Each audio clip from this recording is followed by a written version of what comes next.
Hello guys, welcome to our channel. ఈరోజు వచ్చేసి నేను దోసకాయ టమాటా ఎండు చేపల కర్రీ చూపిస్తున్నాను.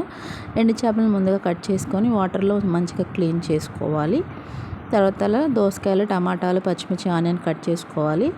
ఎండు చేపలని కడిగినాక మంచిగా మనం ఆయిల్లో ఫ్రై చేసుకోవాలి.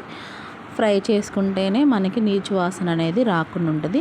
నేను వచ్చేసి ఎక్కువ తీసుకోలేదండి, ఒక 2-3 తీసుకున్నా, అందుకని తక్కువ క్వాంటిటీలో ఉన్నాయి చేపలు. మంచిగా ఫ్రై చేసుకున్నాక వేరే బౌల్లో తీసుకోవాలి. ఇప్పుడు అదే నూనెలో ఆనియన్స్, పచ్చిమిర్చి యాడ్ చేసుకొని మంచిగా ఫ్రై చేసుకోవాలి. బాగా ఫ్రై అవ్వాలి ఆనియన్స్.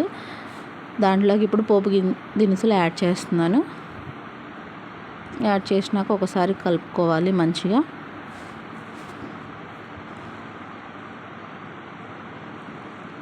కలుపుకున్నాక ఇప్పుడు కొద్దిగా పసుపు యాడ్ చేసుకోవాలి. పసుపు యాడ్ చేసుకొని పచ్చివాసన పోయే వరకు బాగా కలుపుకోవాలి.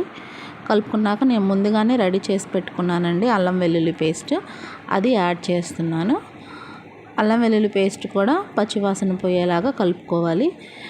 ఎండు చేపల కర్రీ చాలా టేస్ట్ ఉంటుంది దోసకాయ కాంబినేషన్లో. ఇప్పుడు మనం ముందుగా కట్ చేసి పెట్టుకున్న టమాటాలు, దోసకాయలు యాడ్ చేసుకొని కలుపుకోవాలి. దోసకాయ అనేది చాలా సెన్సిటివ్గా ఉంటుంది కాబట్టి త్వరగా కుక్ అవుతుంది.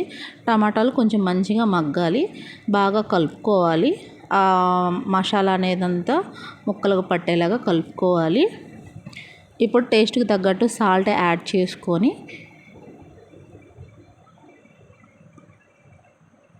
ఒకసారి మొత్తం మళ్ళీ కలుపుకొని మూత పెట్టుకొని ఉడికించుకోవాలి. కర్రీ అనేది మంచిగా గ్రేవీలాగా రెడీ అవ్వాలి.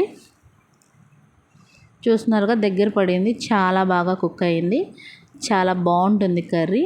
మీరు ఎప్పుడైనా ఇలాగా ట్రై చేశారా దోసకాయ కాంబినేషన్లో ఎండు చేపల కర్రీ అనేది? ట్రై చేస్తే కామెంట్ చేయండి. ఇప్పుడు ముందుగా మనం ఫ్రై చేసుకున్న చేపల్ని యాడ్ చేసుకోవాలి. యాడ్ చేసుకొని కలుపుకోవాలి. కర్రీ అనేది చాలా బాగుంటుంది, చాలా టేస్ట్ ఉంటుంది. చేసుకునే ప్రాసెస్ కూడా ఈజీ, వంట రాని వాళ్ళు కూడా చేసుకోవచ్చు. ఎండు చేపల కర్రీ చాలా టేస్ట్ ఉంటుంది. మన ఎండు చేపల్ని గోంగూర వేసుకొని కూడా చేసుకోవచ్చు, ఆ కాంబినేషన్లో కూడా బాగుంటుంది. ఇప్పుడు మనం తగినంత కారం యాడ్ చేసుకొని తిప్పుకోవాలి.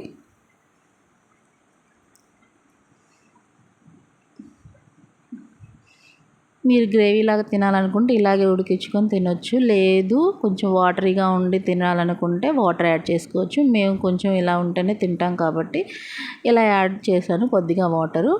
దీంట్లో కొత్తిమీర సర్వ్ చేసుకొని ఉడికించుకుని 10 minutesలో కర్రీ అనేది చాలా టేస్ట్ ఉంటుంది. Thank you all.